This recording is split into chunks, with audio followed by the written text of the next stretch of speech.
A caderneta de poupança ainda é um bom investimento em 2023?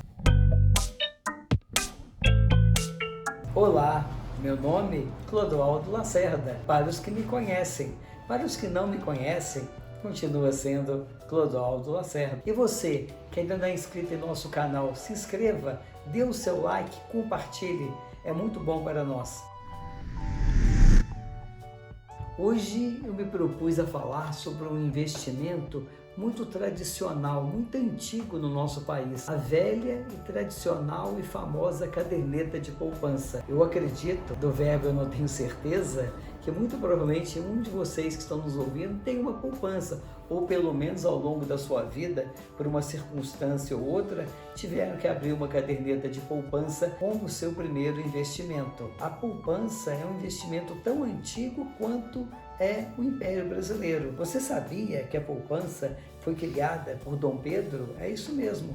A poupança vem do século XIX no Brasil. Talvez seja um dos investimentos mais antigos, né, e mais seguros que o nosso país tem oferecido aos seus poupadores. Eu acredito que a poupança é um dos investimentos mais interessantes no Brasil, porque tem muito a ver com o nosso perfil de moderado, de conservador. Se provavelmente nós tivéssemos nascido nos Estados Unidos pelo modelo um pouco mais agressivo financeiramente deles, ao invés da gente abrir uma caderneta de poupança quando a gente tem conhecimento sobre investimento, né, nós compraríamos uma ação. Mas no Brasil a poupança se notabilizou historicamente por ser um dos investimentos mais seguros que existe e também mais líquidos. Mas Clodoaldo, o que é liquidez dentro do processo da poupança? Se você abrir uma caderneta de poupança hoje e ficar aplicado durante, 6 meses, em dado momento, por uma necessidade que você tiver, você precisar de ir lá e resgatar, imediatamente o dinheiro da poupança é colocado na sua conta corrente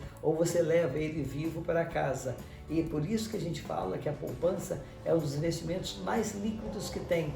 Ela tem alta liquidez, ou seja, ela se converte em dinheiro rapidamente. Depende muito da sua necessidade, do seu planejamento. Por isso que talvez o brasileiro tenha fama de grande poupador, talvez em função dessa tradição que envolve a poupança. Mas uma coisa que vocês talvez não saibam, que tem afetado a relação do brasileiro com esse tipo de investimento, com essa modalidade de investimento, foi uma alteração que a poupança sofreu no dia 4 de maio do ano de 2012. Desde quando a poupança foi concebida, foi divulgada, foi determinada pelo Dom Pedro, vamos assim dizer, no século XIX, a rentabilidade dela sempre foi 6% ao ano ou 0,5% ao mês, e também a variação da TR, é como se ela tivesse uma parte que era fixa, que é essa taxa de juros de 0,5% ao ano, e uma parte variável, que é obviamente essa que envolve a taxa de referência, a TR, a taxa referencial.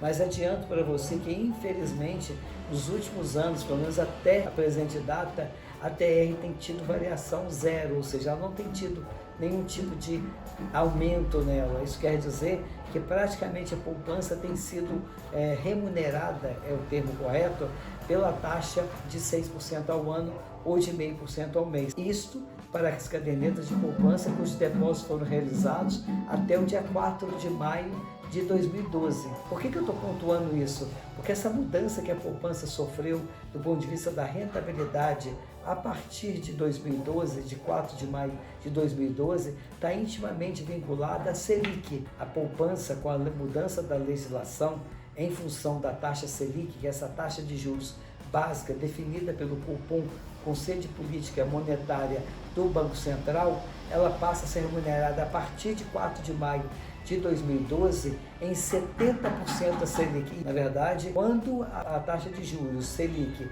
ela atinge 8,5% ou mais, a poupança passa a ser remunerada a 70% dessa taxa Selic mais a variação da TR. O que isso quer dizer? Quer dizer que se a taxa de juros estabelecida pelo Banco Central for de 10% ao ano, a poupança vai ser remunerada a 7% ao ano. Essa que é a questão. Então nós temos dois limiares, tá? Vamos usar essa palavra. Quando a taxa de juros Selic fica abaixo de 8,5%, aí a poupança é remunerada a 6% ao ano, 0,5% ao mês, mais variação da TR. E quando a taxa de juros Selic for de 8,5% para cima, a poupança passa a ser remunerada a 70% dessa mesma taxa Selic mais TR. Bom, isso quer dizer que se a taxa de juros, por exemplo, a taxa de juros atual foi fixada na última reunião do Copom, que foi o que aconteceu no final do ano passado, ela está em 13,75. Quer dizer que se hoje, se você aplicar na poupança, a sua remuneração vai ser de 70%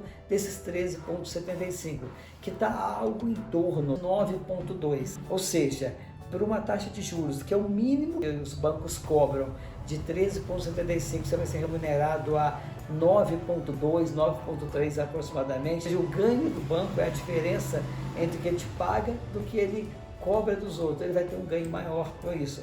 E a gente sabe que a taxa básica de juros da Selic ela é de 13,75 atualmente ao ano, mas os bancos geralmente eles cobram mais do que isso. Eles cobram 14%, tem banco que cobra 7%, 8% ao mês. Então isso quer dizer que o seu dinheiro perde valor. Então nessa linha, do ponto de vista da rentabilidade, com essa mudança do dispositivo da taxa Selic ocorrida em 2012, isso quer dizer que a poupança passou a ser um investimento não rentável. Tem outras variáveis positivas da poupança que eu tenho que destacar? Tem. Eu falei a questão agora há pouco da liquidez. É um dos investimentos mais líquidos. Se você vai sacar agora, você vai lá e saca. Tem outra variável importante, não sei se vocês sabem, existe no Brasil um chamado FGC, que é o Fundo Garantidor de Crédito.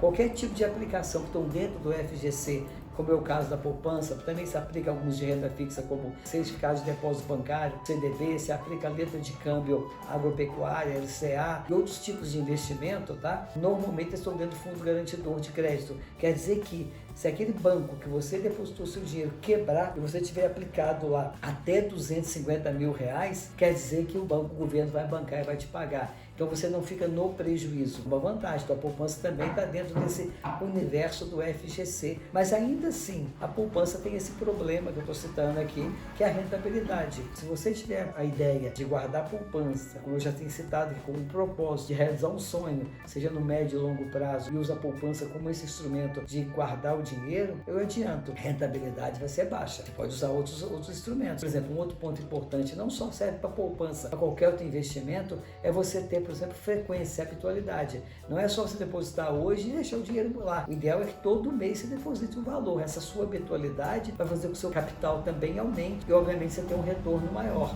Mas se o foco é ampliar aplicações, se é médio e longo prazo, não tem urgência de sacar o dinheiro, eu recomendo que você faça outro tipo de investimento, CDB, um fundo de renda fixa, uma letra de crédito agropecuário, uma LCA, outro tipo de letra de crédito, fundos de renda fixa, fundos variáveis, porque com certeza vocês terão mais rentabilidade.